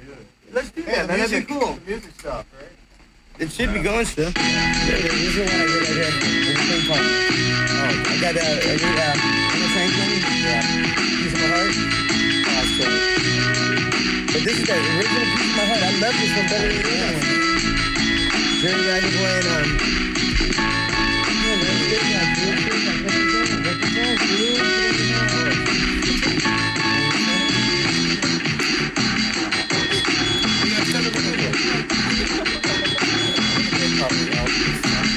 Well, you're the DJ, aren't you? Am I gonna DJ? Well, I'm gonna DJ. Run down. I got kick ass, man.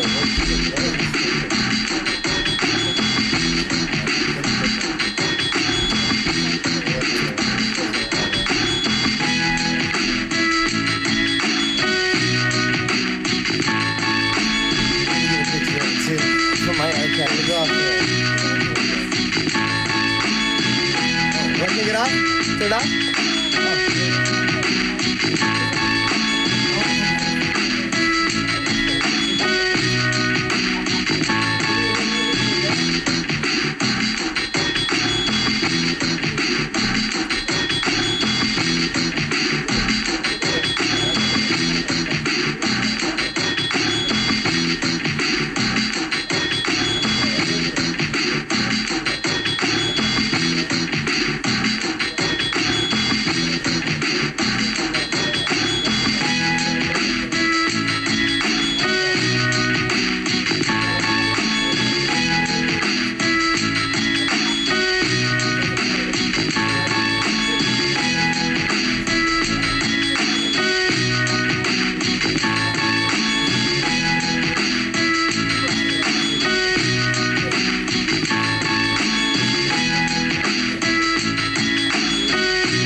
more minutes. Let's get back on. You guys say goodbye?